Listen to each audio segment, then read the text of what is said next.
There have been several forgotten writing systems that archaeologists were aware of for a long time, but nobody could read anymore. But then they got figured out, so now people can read them again. And although the details were unique in each case, the same general process was used each time because it's the only way that can actually work. It's based on finding connections between the lost writing system and a language that is currently known through words that would sound about the same in both.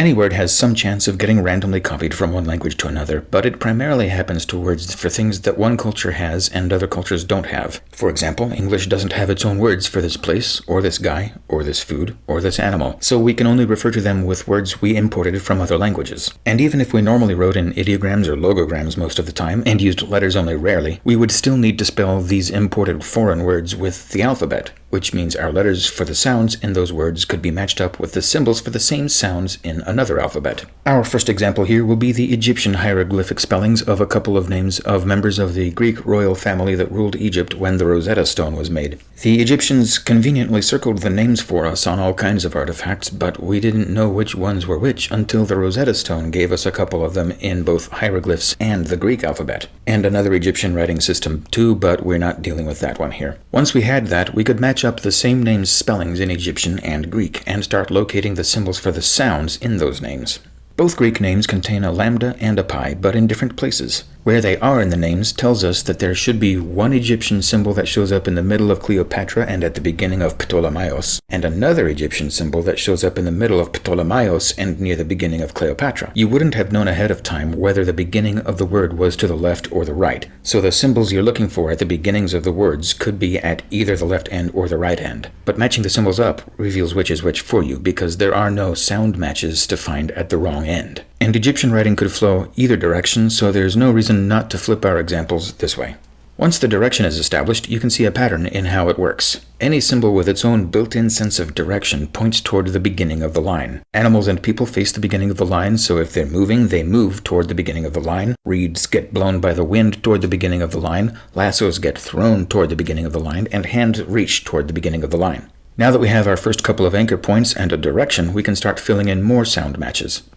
Just before the second highlighted letter in each Greek name is an omicron, and the Egyptian lasso also appears in both equivalent places. The Egyptian reed also appears once where Cleopatra has an epsilon, and twice where Ptolemaios has an iota between a couple of other vowels, so it's not perfectly clear what the reed means, but we can at least tell that it's a vowel or glide in the area of e or e or y. And the last Egyptian symbol which appears in both names is this thing that's meant to represent a loaf of bread near the beginning of Ptolemaios and the end of Cleopatra. But if we equate that with Greek tau, then something seems off. Between the pi and the tau in Cleopatra, Greek has only one letter where Egyptian has three glyphs, a hand, a mouth, and a vulture. Fortunately, that name appears in Egyptian in a lot of different places, including in a different spelling with one more glyph. That gives us a sequence of 4 in that spot, where the first and fourth are the same, just like the Greek sequence alpha, tau, rho, alpha. So the two Greek letters between the alphas must correlate with the two Egyptian glyphs between the vultures.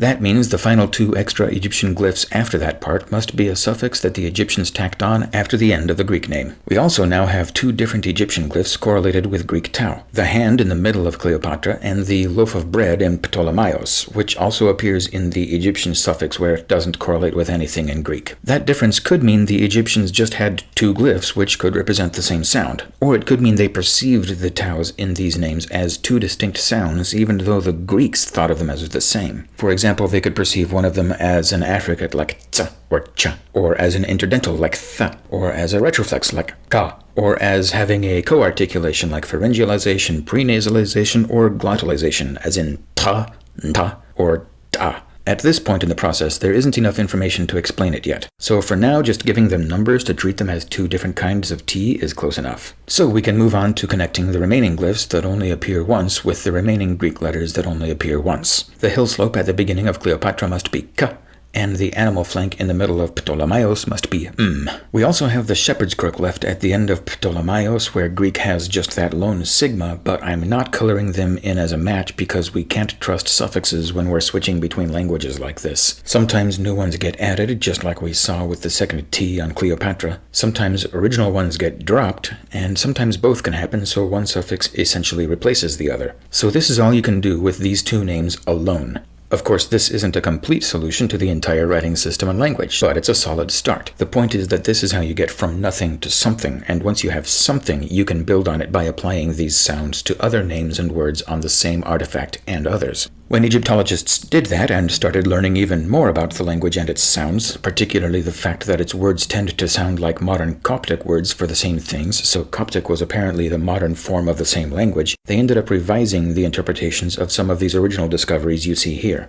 For example, the hill slope turned out to represent not ka but qa, which is often distinct from ka in Afro-Asiatic languages, which we normally transliterate with a letter Q. There's nothing to say about the lion for the sound O, but the Egyptian vowel system ended up getting reconstructed as not having an E sound, with the reed transliterated with the letter I instead, except that two reeds together normally get treated as a distinct glyph transliterated with a letter J or Y instead of II. The lasso turned out to sometimes represent a vowel sound like O or U, but primarily work as the consonant sound wa, like the English letter W. So that's how we transliterate it now. And people who read transliterations like this just get used to thinking of the letter W as potentially sometimes a vowel, like how English uses the letter Y. There's nothing to say about the sound P for the square mat or carpet or stool or footrest or whatever this is. The vulture turned out to be another consonant that sometimes acts like a vowel, so now we normally transliterate it with its consonant meaning and keep the vowel meaning in mind as an alternative, just like with the W. But in this case, the consonant sound is one that we don't have a letter for. The symbol would usually just be one little half circle for other Afro-Asiatic languages, floating high like an apostrophe or standing on a pedestal, but it somehow ended up getting doubled instead for modern romanizations of Egyptian.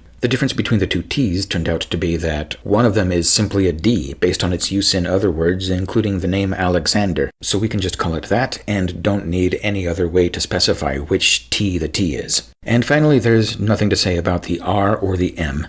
And the last glyph in Ptolemaios turned out to actually represent S, even when it's not in a suffix, so even though I said earlier not to trust suffixes, it turned out to be okay this time. The original Greek S sound there had been kept, not replaced. That just leaves the final glyph that the Egyptians added to Cleopatra's name. It's an egg, but the egg doesn't represent any particular sound, and the Egyptians didn't say the word for egg in places like this either. It turned out to be something we call a determinative, which means it has no sound, but just a meaning. Like an ideograph. It's there to represent what conceptual category the word is in. For example, a jug would be the determinative for a word for a beverage, a sketch of mountain peaks would be the determinative for a name of a country, and a scroll would be the determinative for the name of a scroll or the word for a scholarly or abstract concept. In this case, the egg is the determinative for a female name. So it's a bit like if we were to attach this thing to women's names, except that we don't have other symbols we could use for most other Egyptian determinatives. Our next example is Old Persian cuneiform. Like hieroglyphs in Egypt, there were lots and lots of artifacts with cuneiform on them all over the Persian Empire, but the decipherment started with two inscriptions in particular found at the entrances of two nearby palaces. But this time, just finding bridge words was more of a project because there was no Rosetta Stone, and presumably also because this writing hurts people's eyes. One sign is both conspicuously simple, being the only one composed of just a single mark, and especially common, not just on these inscriptions, but on all Old Persian cuneiform artifacts. It's so common that there are never more than a handful of any other signs before or after or between them. But, despite how common it is, there are also never two of it consecutively, and it's never the first or last sign. That's exactly the distribution of a space character. It just happens to be a space with a visible shape instead of emptiness like what we use for the same purpose. And we already knew there's nothing wrong with visible space characters because Old Latin inscriptions did the same thing pretty routinely with a floating dot called an interpunct. So the actual words are what's between them, and words can begin on one line and end on the next line. One thing that drew attention to these particular inscriptions is that there is one word which appears 4 times in each, and most of the rest is the same with only a small set of differences. And of those differences, only one word seems to be extra in one, lacking any counterpart in the other. The other unique words are exact counterparts of each other, occupying equivalent positions either at the beginning of the inscription or as the 4th thing from the end right after another word ending with a particular letter suffix. It's as if somebody were making one inscription by copying the other and just replacing the words that needed to be replaced, or a template or formula was being followed, like when a modern organization sends out form letters to thousands of people and uses the same letter for them all, but just replaces the name and address at the top. And, given that each of these inscriptions was at the entrance to a different palace, it looks like the replaceable parts of each template would refer to the king who owned that palace. But then, why would the template have a word that appears 4 times, and why would it have 2 spots for 2 names instead of 1 spot for the king's name alone? Well, we had seen kingly inscriptions like this before in various languages, and 2 things they usually have in common are a chant-like repetitive recitation of multiple titles or descriptions for the king, which can easily include the word for king, and a spot where the king is identified as son of plus his father's name. On top of that, these palaces physically appeared to have been built in the same period of history, and the second name in one of them is nearly identical to the first name in the other, with just 1 extra letter in the second one that's missing from the first one. Those can be 2 very similar but distinct names, but in context they're more likely to be alternative spellings of one name, which appears at the beginning of his own inscription but also a bit later in his son's inscription when it identifies who the son's father was. With that basic idea of what kinds of things they both probably say, we can line up each piece of them with the equivalent piece of the other for a step-by-step comparison. They start with 2 different words, which we can figure are the king's names. Next is the same 2 words on both inscriptions, the first of which we're expecting to mean king just because of how common it is. Based on precedents and other kingly introductions, the second is probably an adjective, giving us a phrase like great king, but there are other possibilities like powerful king, wise king, brave king, blessed king, divine king, totally awesome king. We can't pick one yet, but I will put the adjective and noun in English order. Then king appears again twice consecutively, with the second one having a suffix added, which wouldn't seem explainable at first. But then the next part of one inscription gives some more context. In both of these phrases, the word after king ends with the same suffix, so it's like a smaller template within the main template, with both phrases telling us the king has the same relationship with this other word, with the other word just happening to also be king in one case.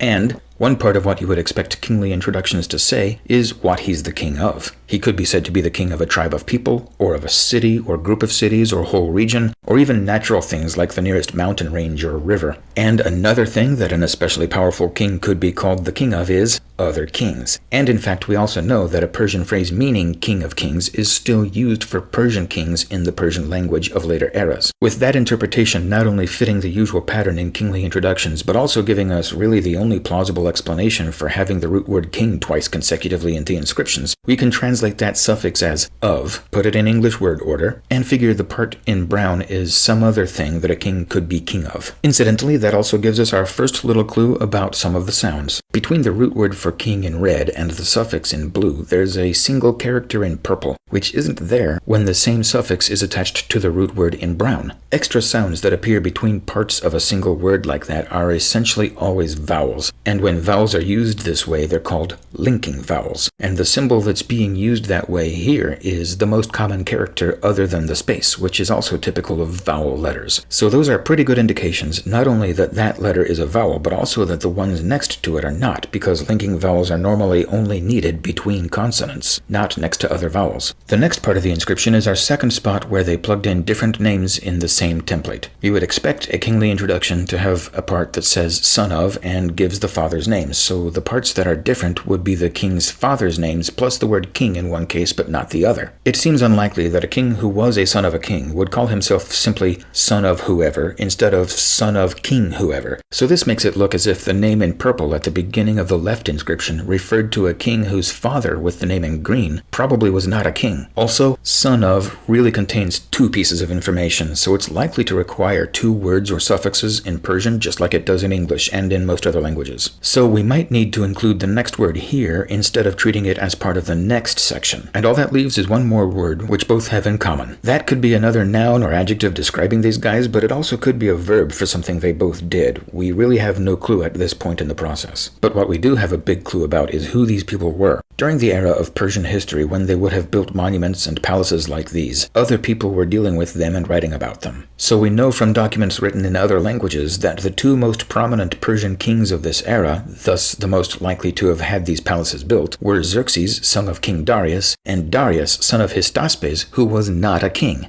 Darius was a usurper. So those three people are a perfect fit for what these inscriptions seem to say, which means now we can try using their names as bridge words. Another potential bridge word here is the word for king, because words for king transfer easily from one language to another. For example, English uses both emperor and rex from Rome, pharaoh from Egypt, czar from Russia, Raj or Raja from India, shogun from Japan, which got it from China, and, most importantly for our example here, Shah from Iran. But words like that aren't as reliable for our purposes here as names. Sometimes they don't get imported, like when we use the word emperor for anybody who's not Roman, or king for anybody who's not English, instead of always using everybody's own titles for themselves. And even in cases where they did get imported, if a lot of time has passed, the word could have changed even in the original language. Still, even if a word for king is not enough on its own, it is worth looking at along with the names to see whether it helps or not. In our case here, we don't know at this stage whether these inscriptions about Darius and Xerxes would have used anything like the modern Persian word Shah or not, because we don't know whether the language was the ancestor of modern Persian or something else like Avestan or Aramaic or Akkadian. And even if it was the ancestor of modern Persian, the word for king could have changed a lot or been replaced since then. But modern Persian Shah is still a good guess to start with. In the modern Persian alphabet, it has 3 letters for 3 sounds, the equivalent of our SH,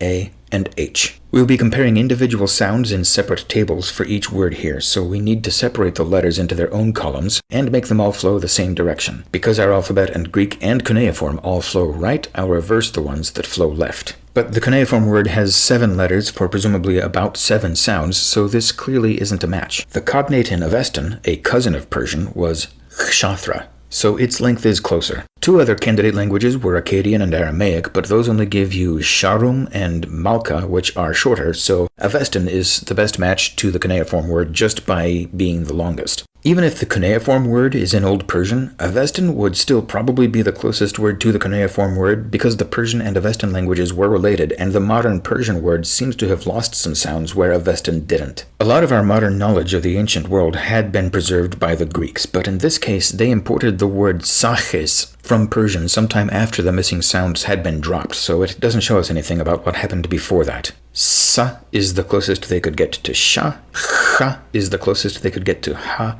and es is their own suffix they added. So there's nothing else we can logically support doing with this word alone for now. This was the first word for which one of the guys working on cuneiform guessed the sounds correctly, but I don't know how or why. I suspect his early guess must have been based on either combining bits of the modern Persian and Avestan words together, or knowing of a less eroded version of Shah from Middle Persian, which might have revealed something about its form in Old Persian, but it's really not clear. Without that kind of lucky guess, the 3 names are needed to get any idea of the sounds of cuneiform letters at all, and even with a lucky guess on the word for king, the 3 names are still needed to confirm it. So that's where we'll go next. We'll come back for the word for king later. The letter X in Xerxes is a romanization of the Greek letter Xi, which represented a sequence of 2 sounds, K and S, making the name Xerxes in Greek. In Aramaic, the name starts with a letter Cheth, followed by a letter Shin, followed by a letter Yod, for the sound sequence Chshi, making the whole name in Aramaic Chshirsha,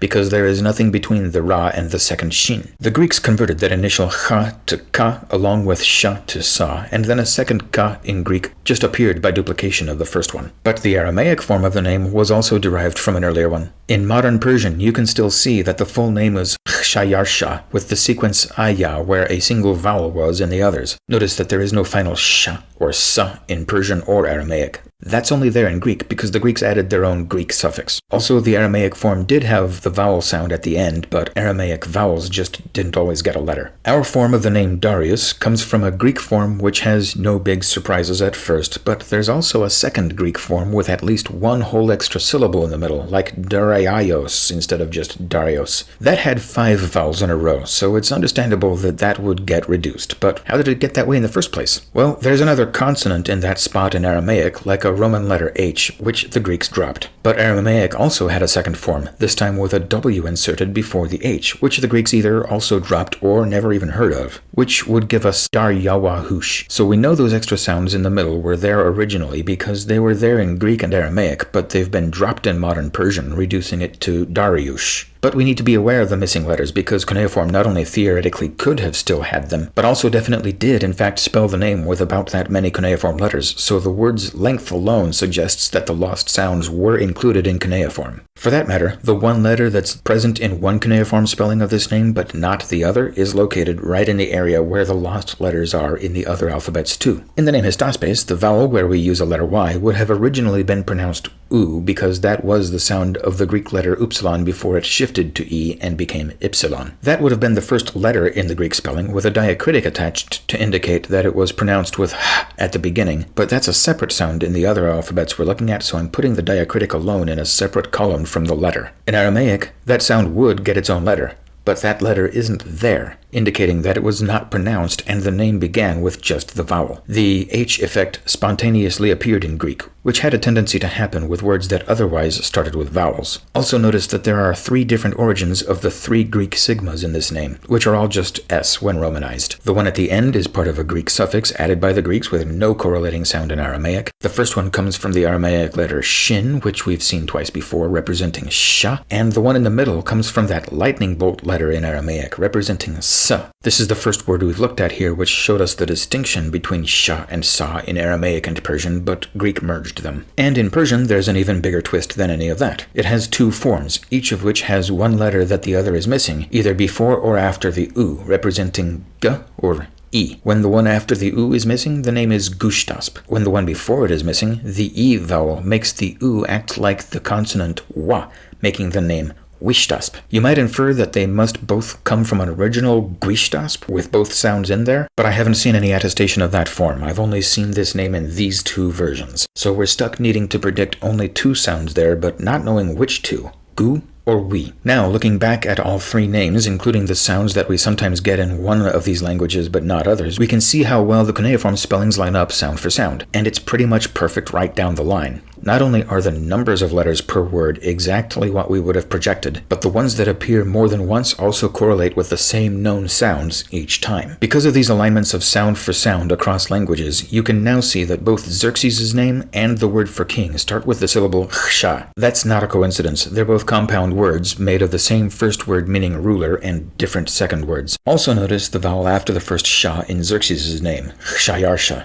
You can see the vowel in modern Persian. But we already knew that some writing systems, including Persian and Aramaic, don't always write the vowels, and there always is a vowel sound there in all pronunciations of this name, so the lack of a letter there in cuneiform indicates that cuneiform doesn't always write vowels either. In modern Persian, the rule is that long vowels get a letter but short ones don't, so either cuneiform had a different rule about this, or that vowel was pronounced short in that language. Comparing the green columns with a letter Y in them shows another indication of the same general pattern that vowels sometimes get written in cuneiform and sometimes don't, with the vowel written for the ya in Xerxes' name, Kshayarsha, but not in Darius' name, Daryawahush. The fact that Daryawahush has 2 different letters for wa and u tells us that cuneiform, unlike the Aramaic and modern Persian alphabets, does have one letter for that consonant and a separate one for the vowel, so we can expect the vowel sound e to have a different letter from the ya in green. But that doesn't tell us which 2 sounds we have in cuneiform at the beginning of Histaspes' name, because both options give us a bit of trouble. The Gushtasp pronunciation would mean we have 2 different letters apparently for the vowel u, and the Wishtasp pronunciation would mean we have 2 different letters apparently for the consonant wa. And precisely that ambiguity is what caused one of the early misattributions of a sound to a letter that it doesn't belong with, by somebody who was expecting one form of Histaspes' name when it was actually the other. So that's an example of how there can be some little missteps and wrong turns along the way with this process, even when you're on the right track overall. But if you keep going, sooner or later you can catch them and fix them. Fortunately, the same inscriptions we got these names from also turned out to have another word which straightens that out for us. It contains one of those first 2 letters in Histaspes' name, and we already have sounds for 5 of its other 7 letters based on their use in the names and the word for king. And this is the last word that both inscriptions have in common, so its meaning must be something that applies to both Darius and Xerxes. That's enough to make the word recognizable to people who are familiar with Persian terminology about this era of Persian history. It has to be the family name that comes out in modern Persian as Hachemanishi, with the only difference in sounds being that there was a ya at the end in cuneiform.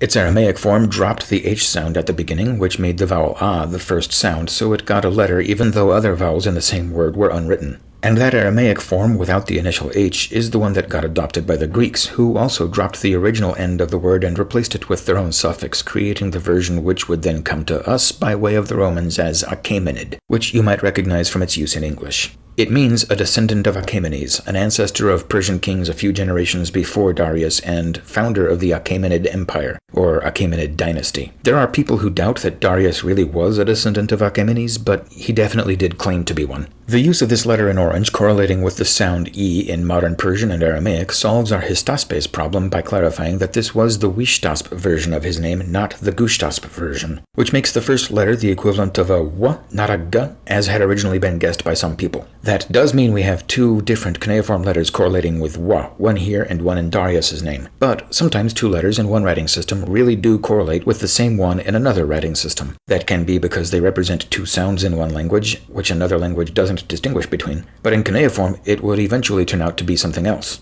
Some consonant sounds were assigned one letter when followed by one vowel and another letter when followed by another vowel as a result of the alphabetic system having been filtered down from an earlier syllabic cuneiform system, in which each symbol had represented a consonant and a vowel together. So far, we only have names, which can make good bridge words in general principle, but they only make good bridge words in this particular case if they enable us to cross that bridge and read more ordinary words on the other side. For that, we need to be able to infer not only the sounds of some letters, but also what language was written with them. With modern Persian being the closest match for cuneiform in the names we have so far, we can start inferring that the language the inscriptions were written in was probably Old Persian, the ancestor of modern Persian. If it were some prestige language of that era, like Avestan or Aramaic or Akkadian, we would expect one of those to have given better phonetic matches than modern Persian gave us, but they didn't, and those already had their own other alphabets anyway. So, on the idea that the language in these cuneiform inscriptions was Old Persian, modern Persian should probably give us reasonable matches for the remaining words in the inscriptions. So,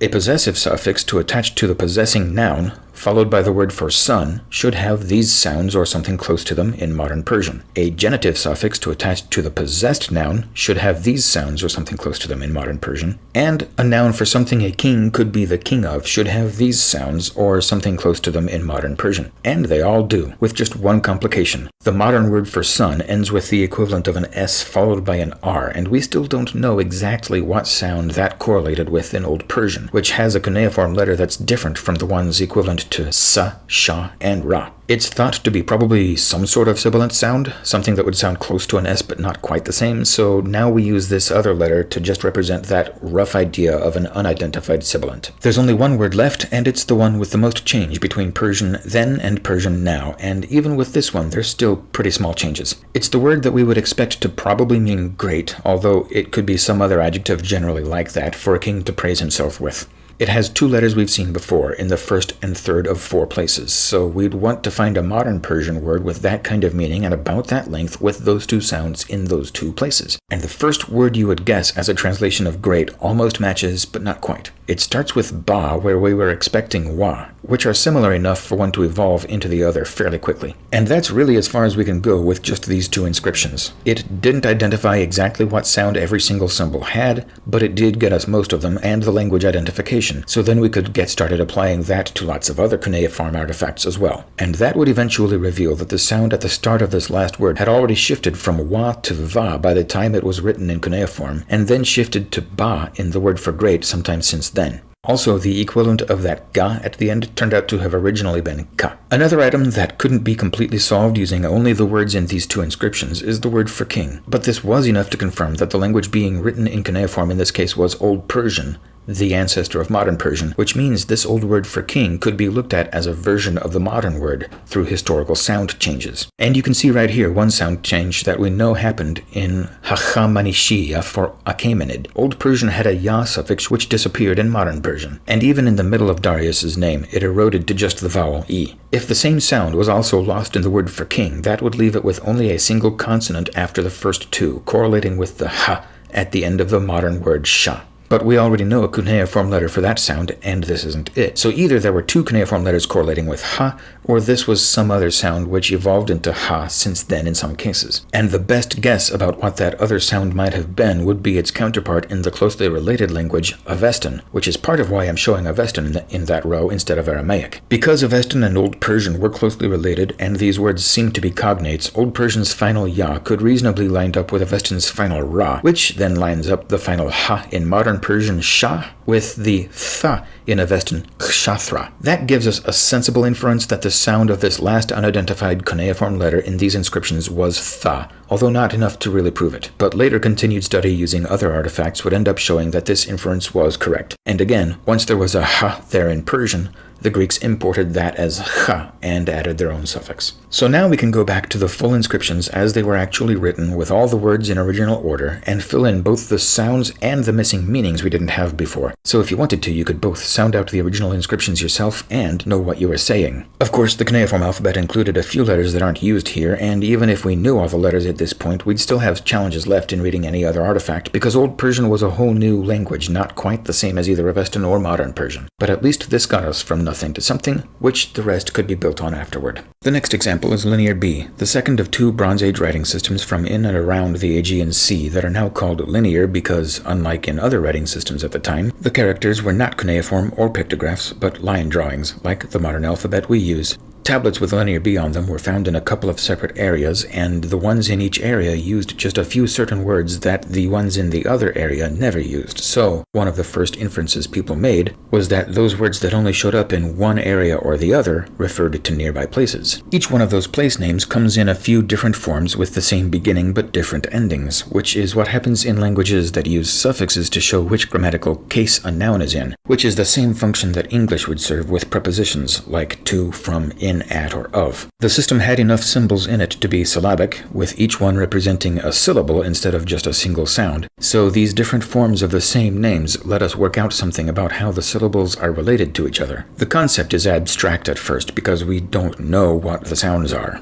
but it's easiest to illustrate with specific examples, so I'll just use some fake examples to show how this part works. Let's pretend we have some indication that these are the names of these 5 cities. Then let's also pretend that, depending on how the city's name is being used in a sentence, it might appear in any one of these 3 forms apiece, meaning it got one of these 3 suffixes attached. The fact that the root words end with consonants and the suffixes start with vowels means each one ends up with a syllable combining the root word's final consonant and the suffix's first vowel. This tells you which of those symbols represent syllables starting with the same consonant as each other or ending with the same vowel as each other. And it works even if you take away the specific examples I made up and just label the consonants and vowels generically. You can still see that, for example, the purple and yellow ones must start with the same consonant no matter what that consonant is, because they both start with the last sound of the root word. You can do almost the same thing with the ones I have in red and blue here, because in real languages with this much use of suffixes, 2 long suffixes that start the same but end differently, like these starting with e but ending with either o or e,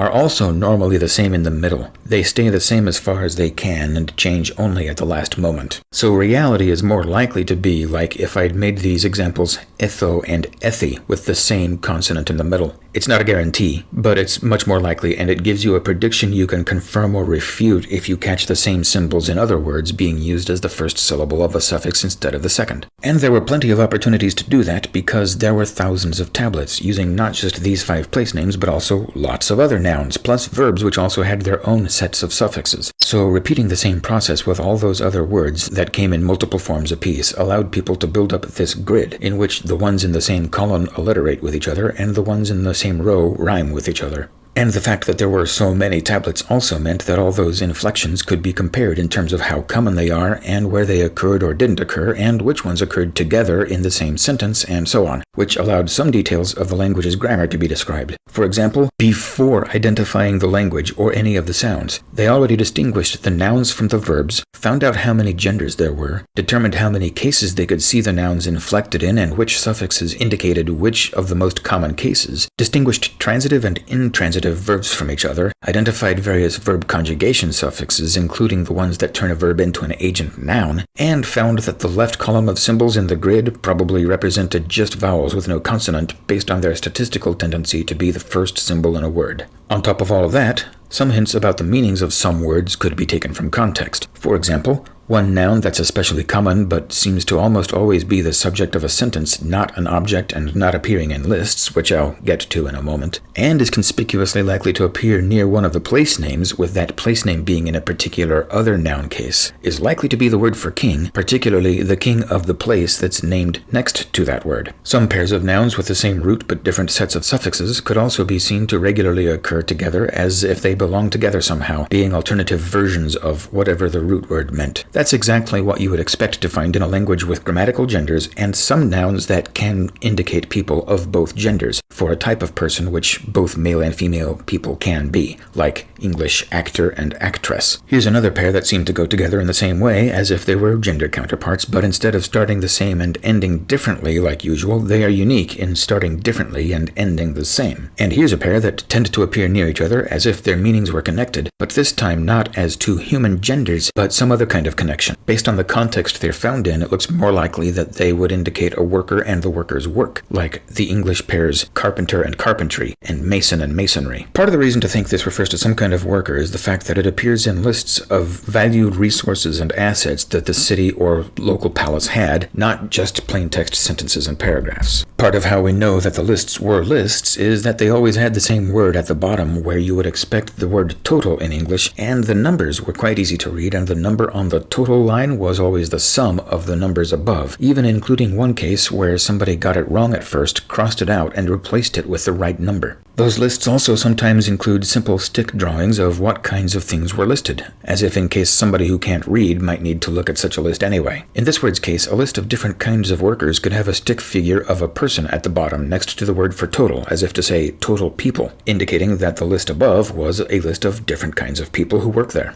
These two words were associated with sketches that looked like a bundle of grain and some kind of animal, and were found together with other words that were also associated with sketches of domestic animals and other farm products, but the sketches are often not detailed enough or not accurate enough to tell which kind of grain or livestock or fruit or vegetable was meant, or whether some of them might be categorical words, such as for grains in general or livestock in general. This third word didn't get its own drawing, but did tend to appear together with agricultural words which did, so it also seems to be related to farming in some way. These three appeared to be types of food, but again, we can narrow it down a bit closer than that. The one on top was associated with a sketch of what seemed to be a honey container, and the other two were associated with sketches of what seemed to be a spice container, like modern salt or pepper shakers, if we interpreted the sketches right. And this last group here seems to have something to do with metals, metalworking, or things you might use metal for. Again, if we interpreted the sketches right. But interpretation of these drawings was not completely reliable because the sketches just aren't usually very precise, and the meanings we can get from them are often not only uncertain but also vague. So they did give us some hints, but still left a lot unknown.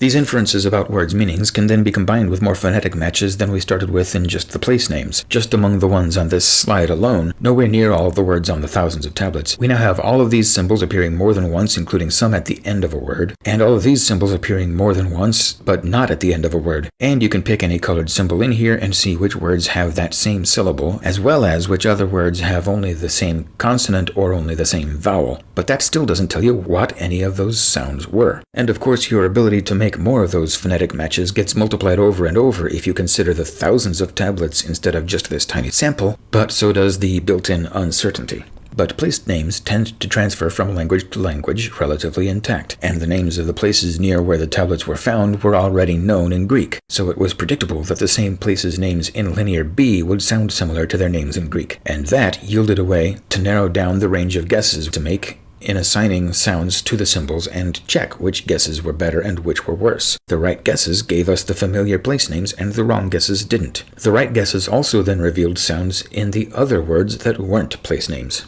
So the next question was whether there was any known language in which the words for which we had inferred those meanings had those sounds. And not only did such a language exist, but it turned out to have been Greek all along. But that had to be proven by getting to that conclusion this way. It couldn't just be assumed from the start, and if it had, that wouldn't have gotten us the ability to actually read it. For that matter, most people back then thought it wasn't Greek until this method proved that it was, because the same sound system that gave the right place names also made everything else start to make complete sense in Greek, too. There were still a few catches to work out in how the writing system really worked, though. For one thing, there were a few symbols I'm not even showing here because their sound assignments are special cases which don't really have a column and row to fit into in the grid. But also, sometimes the consonant sound that's actually represented in Linear B is not the one you see if you look at the words or sentences transcribed in our alphabet. For example, the consonant sound y, represented in English with the letter Y, is conventionally written with a letter J because that was that letter's original sound and it still is used that way in other Germanic and Slavic languages. Other transcriptions you wouldn't expect are used because two similar consonant sounds are forced to share a column in the Linear B grid as if they were the same sounds, which seems to be a result of Linear B having been created for some other language in which they were really the same sound, then applied to Greek where they were different. One case like that is the single column for both La and Ra. The later Greek alphabet had two separate letters, lambda and rho, but there's only one set of Linear B symbols for both, so we always transcribe those Linear B symbols with the same letter, which is the letter R. As a result, when someone's reading Linear B and sees an R, it's up to the reader to be aware that the sound there could equate to an R or L. There is also no written distinction between voiced ga, plain unvoiced ka,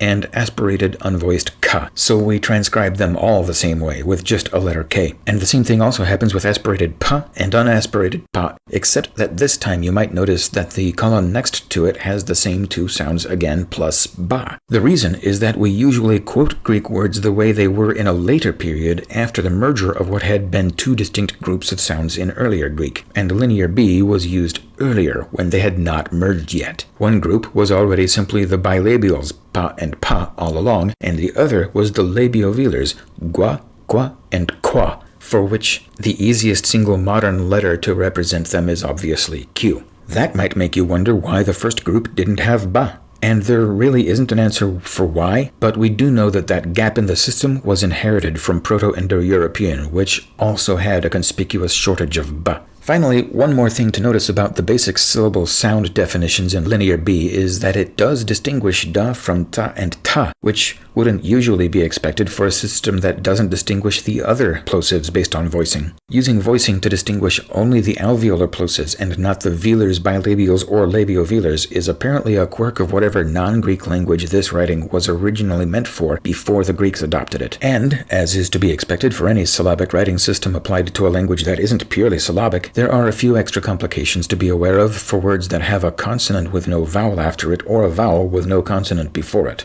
Linear B has symbols for just a vowel with no consonant before it, so those are useful at the beginning of a word or for the second vowel sound in a row in the middle of a word. But sometimes the second consecutive vowel just gets dropped. Conversely, with no symbols representing only a consonant with no vowel after it, Linear B drops its final consonants as if to avoid adding an extra symbol at the end that would imply a vowel which isn't really there. When there are consecutive consonants in the middle of a word, the first one, the one with no vowel after it, can either be dropped or be represented with the symbol with the same vowel sound as the next one after it. So people were choosing the lesser of two evils with consecutive consonants, deciding whether it's worse to lose the first consonant or to add a false extra vowel. So far, every example has gone through Greek in one way or another for the simple reason that Greek is the bottleneck through which our knowledge of the ancient world had to flow for most of the last couple of millennia, because it's the only language in that region of the world that's been in use that whole time other than just for religious purposes like Hebrew, or maybe just a handful of isolated villages like some dialects of Aramaic. But the same principle of solving unknown phonetic writing by finding bridge words to a known language works just the same when Greek isn't involved at all. Our next example here will be Mayan, which had some interesting restrictions on how it was drawn that haven't applied to other languages we've looked at so far. Each symbol was absolutely required to fit into the same puffy rectangular space as any other symbol, and those puffy rectangles were always arranged in absolutely strict columns and rows. Also, particularly in codexes like this on paper made from tree bark, sometimes they were written along with larger pictures that seemed to tell stories, like a comic book or graphic novel. After the knowledge of how to read the hieroglyphs was lost, the main legends of Mayan culture were still being told orally by living Maya people, but that didn't necessarily mean people could always identify which book told which story, and even when they did have a good guess about which story was being told, that didn't help anybody figure out how each individual symbol of the text fit into the telling of that story. Individual symbols generally appear to depict real things, including people's faces, and there are a huge number of different designs, so the first sensible conclusion people came to was that they must be logographic or ideographic, with each puffy rectangle representing one complete word or idea, like in Chinese, not a sound or even a whole syllable. That turned out to be right in a way, but skipped a step. Some people pointed out that individual puffy rectangles often looked like they were made of a few smaller components getting squished into each other, and that those smaller components reappeared over and over again in different combinations to make a wide variety of different-looking puffy rectangles out of a smaller set of common pieces. If that was how it worked, then most puffy rectangles could represent a word not just in total, but phonetically, with the smaller components representing sounds and the combinations representing whole sequences of sounds. But there were still other puffy rectangles which were unique, not made of smaller common pieces, and sometimes the process of squishing them together could mangle some of them so much that people didn't recognize them and realize that they were the same ones they'd seen elsewhere. So interpreting them phonetically didn't seem to work at first, at least not consistently. Early in Spanish colonization, when there were still Maya using this writing system, one particular Spaniard asked a couple of literate Maya to draw the symbols for certain sounds, but then he was unable to make any sense of the results he got. The sounds just didn't seem to fit together to make words in any real artifact. But he just gave up without inquiring further. Some of the drawings were so crude and sloppy in this case that they hardly had any resemblance to anything in real Mayan writing anyway, as if the Spaniard had been pranked. But this page ended up as the only thing for centuries with any sample of Mayan writing being equated with some European letters, but it just didn't seem to contain anything usable. Real progress would eventually come from a combination of a couple of separate ideas about how to proceed with working on the problem. One was that the writing could be not entirely phonetic and not entirely logographic or ideographic, but a combination, with each puffy rectangle representing a word or idea, sometimes abstractly and arbitrarily, but usually phonetically, especially for the symbols that looked like they were made of smaller, more common symbols squished together. The other important idea was that the phonetic aspect of the writing could be based on syllables instead of individual sounds, which this page had failed to capture because the Spaniard had been asking for an alphabet while talking to Maya who were answering with syllables. If the writing was mostly syllabic, then words around a big drawing on a codex could be useful bridge words, bridging Old Mayan with Modern Mayan, if they could be identified as naming things that were in those big drawings, such as a drawing containing a turtle having the word for turtle somewhere near it, or a drawing showing people drinking cups of chocolate having the word for chocolate somewhere near it. Then the problem was how to tell which word out of several words around the same big drawing might be the word you need. And the key to solving that problem was finding different words with the same smaller symbol inside them near drawings that prominently featured different things for which the modern Mayan words contain the same spoken sounds. And the first breakthrough in looking at it this way came in the form of the words for turkey, which ends with ts, and dog, which begins with ts. Drawings showing a turkey and a dog, from which it could be inferred that the nearby text told stories involving a turkey and a dog, both had words directly above containing the same symbol, on the right side of the puffy rectangle in the turkey's case and the left side of it in the dog's case. If you were to assign just the sound ts to that part they had in common, that would leave ku for the beginning of turkey and ul for the end of dog, which is a bit of a mess, with one symbol representing a single sound, another representing a consonant then a vowel, and another representing a vowel then a consonant. But reading them all as syllables ending with the same vowel, tsu, ku, and lu, along with a convention of repeating the previous vowel in writing when a spoken word actually ends with a consonant, made it all fit together more neatly. And this reading seemed to be confirmed by the ku and lu symbols being in this old page, at least if you allow for the possibility that this page had its symbols in rather simplified and sloppy forms, not really quite what they actually usually look like.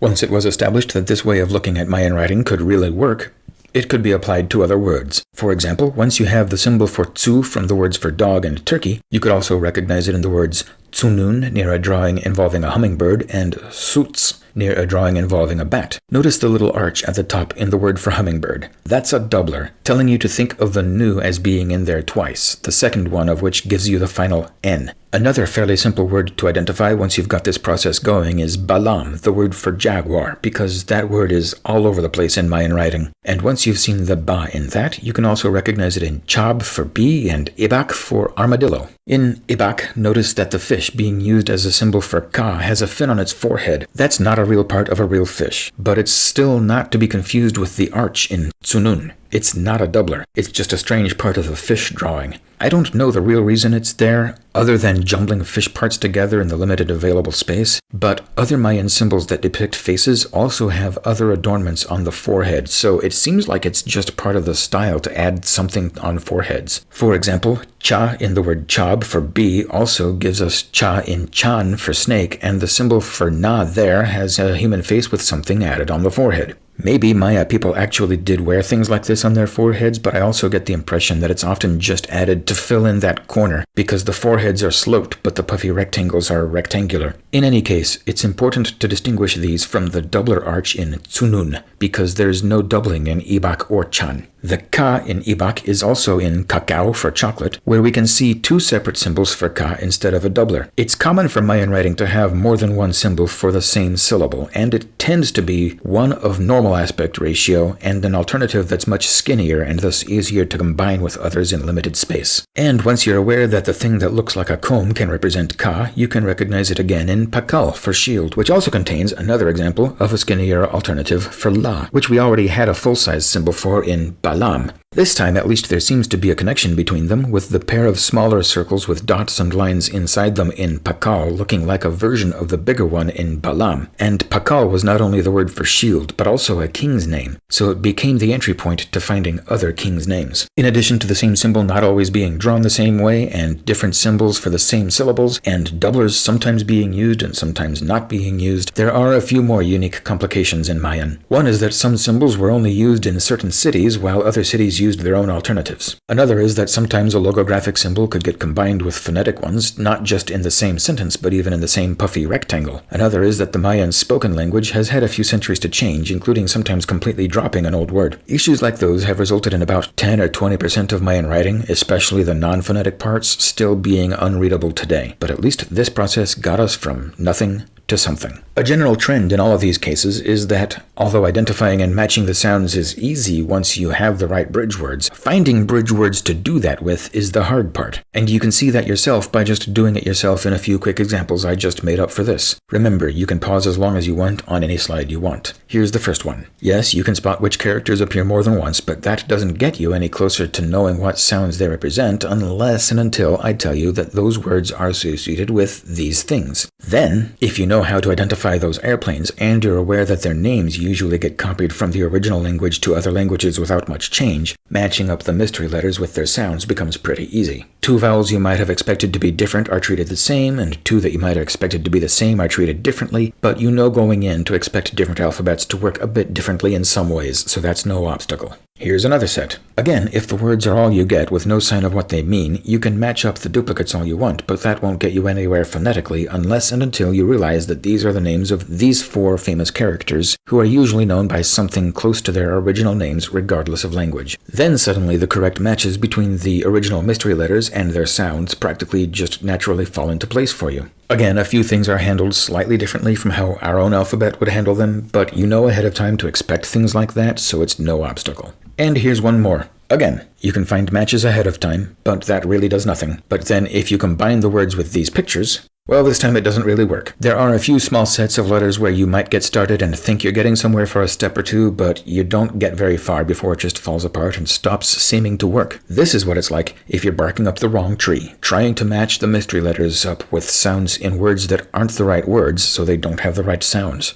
Maybe the words are not the mystery language's names for these particular rock formations, but the names for the countries they're located in, or its general geological words for these types of formation, or words for the types of ecosystems they're found in. Or maybe these words don't even belong with these pictures in the first place, and whatever made you think they were was a mistake. If this were a real-world example, maybe you'd never find out. But at least it would have been pretty simple to tell that this first attempt didn't get anywhere. So now let's look at some real-world cases where we haven't been able to do this and what's been stopping us. Rongo-Rongo is the writing system that was once used to write Rapa Nui, the language of Easter Island. The spoken language is still known, but the artifacts with the writing on it tend to look like this. They're just covered in the symbols, with no pictures, no context, no sign of what the whole artifact meant or was used for, nothing we can see a way to connect with any other language, really not even any other language that was around at the time to connect with, barely even any sign of which way they might flow or where the starting point might be. It's just a jumble of symbols, so even though we know that the language to compare with is modern Rapa Nui, there's just nothing in there for us to point to and say represents any particular meaning in the modern language. Maybe we'll find the clue that does it someday, but until then we just have a writing system and a spoken language with no bridge between them.